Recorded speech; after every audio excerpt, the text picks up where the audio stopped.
I worked with William Broad at the Mind Science Foundation, and we created this research paradigm called Distant Mental Interactions with Living Systems, DMILS. And we did, over the course of 10 years, 14 formal studies over 10 years. And what we did is to bring people into the laboratory, and we monitored their physiology. So you'd come in, sit in a comfortable chair, and we'd monitor your autonomic nervous system activity. So we were looking at skin conductance, we were looking at heart rate. The sweat in the skin is what the skin conductance is. So we would invite then somebody, a healer, and at random times throughout the session, the person, the sender, would send intention for a 30-second period, like wake up. And then they'd do a control condition where they just relax and nothing would happen. Meanwhile, the person in the other room, like you sitting there, had no idea what the random sequence was. So at the end of the session, we were able to average the physiological activity in those two different conditions. So we had the capacity then to do statistics on that. And over these 14 formal studies that we did, the results were highly statistically significant. So in other words, it appears, at least proof of principle, that these people are able to direct their intention in a way that is physically measurable and that has relevance for thinking about the idea of healing.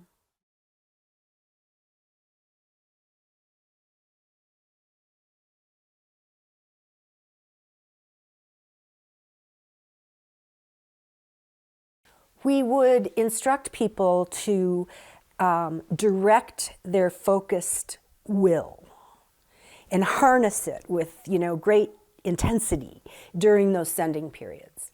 So it's as though they are able to aim their intention toward a specific object or outcome. And in this case, it was activating the physiology or calming the physiology of the distant person.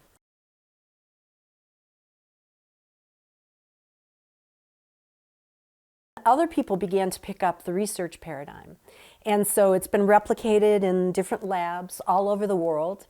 And a meta-analysis was conducted by Stefan Schmidt at Freiburg in Germany. And again, it showed a highly statistically significant effect of this DMILS intention.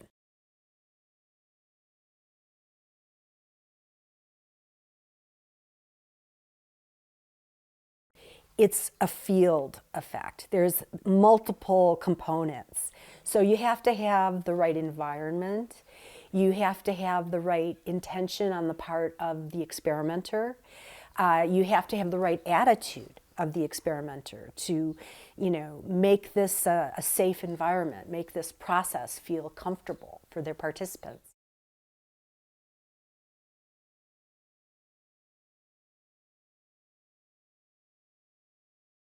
I believe we established a proof of principle that this kind of distant intention can have an effect on a distant person. In terms of whether it generalizes to healing is a different question. So we've done several studies looking at clinical outcomes. We're looking at something in the DMILS, it's as though we've established a proof of principle. And now when you think about healing, it's so complex that it becomes very difficult to apply this kind of methodology. And also, you have to have very large populations to do these studies. When we first started, nobody was talking about statistical power. Now it's all about effect size and statistical power, in which case, you could need 1,000 people. And there's just no funding for that.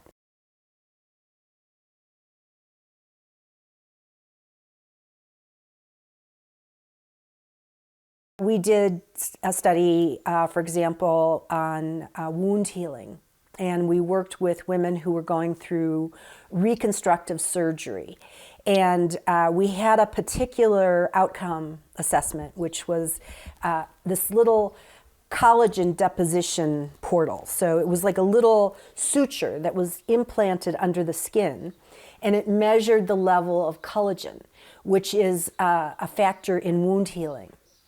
And we had healers all over who were directing their intention toward a particular patient.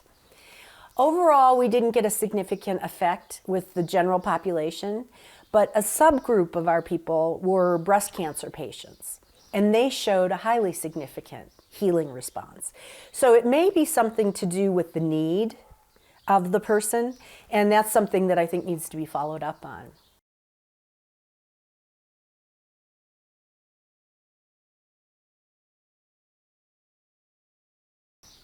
I think that's an empirical question, and I don't think it's been confirmed or refuted at this point.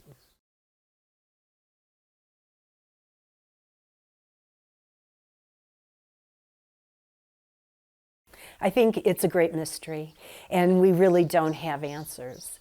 I think we have established that intention is important.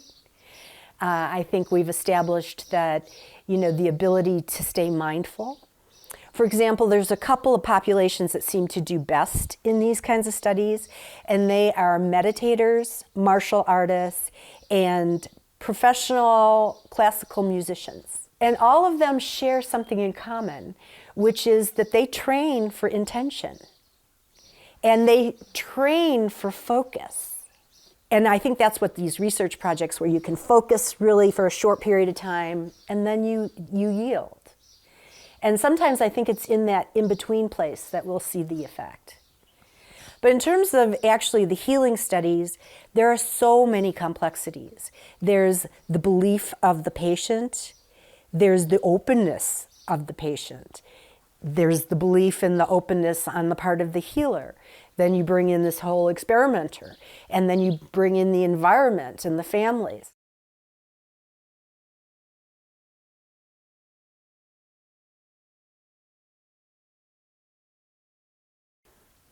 I think that this kind of research offers a fundamental challenge to our assumptions about science.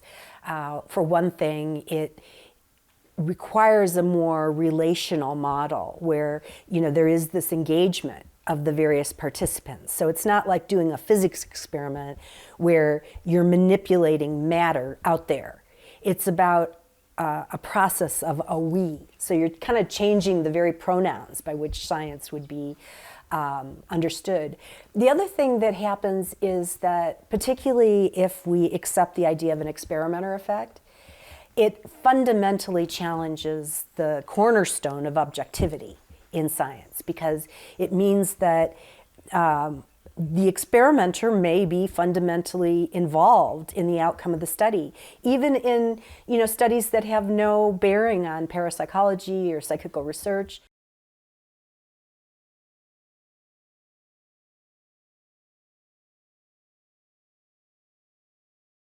My colleague, Richard Wiseman, who is a psychologist, but he's also a professional magician and a card-carrying member of the skeptical community.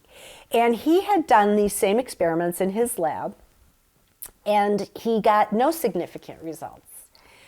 So he and I began a collaboration that lasted for over a decade, where we did studies together in which he ran half the people, I ran half the people. We had identical equipment, randomization, subject population, everything was identical. And in the first two formal studies that we did, we both replicated our original findings. In other words, I found a significant difference in the physiology, and he didn't. So this was kind of mind-blowing. It's fundamentally challenging in terms of what we hold as the epistemology of science. And then we did a third study, which was much more complicated, much bigger, and we didn't find a significant effect overall. So again, more research is needed. I think that when you bring the experimenter in, you have to look at things like their enthusiasm, their stamina, that sense of what they hope to see and find, and then knowing that over time people can become weary and maybe their intention isn't as strong at the end of the day.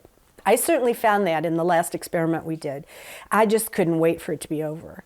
You know, I was so exhausted, and we had 100 people. So it was like over and over again, day after day. And, you know, Richard had come from England, so we were trying to cram it all in. And it's just not the right way to do an experiment. So someday we might do another one.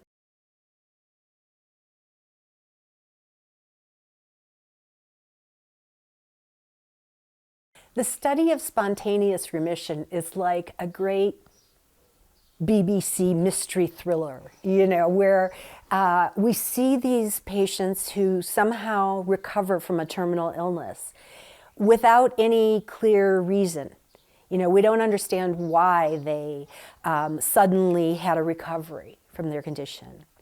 So it was in the 60s, I believe, when this concept of spontaneous remission first came into the literature.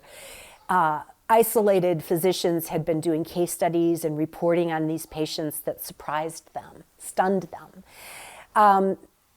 People began to amass those cases. Colleagues of mine at the Institute of Noetic Sciences were involved in collecting these case reports. So the first thing is, you know, the critics said, it's impossible, it can't happen. So you begin to amass these case collections and you say, well, maybe it can happen.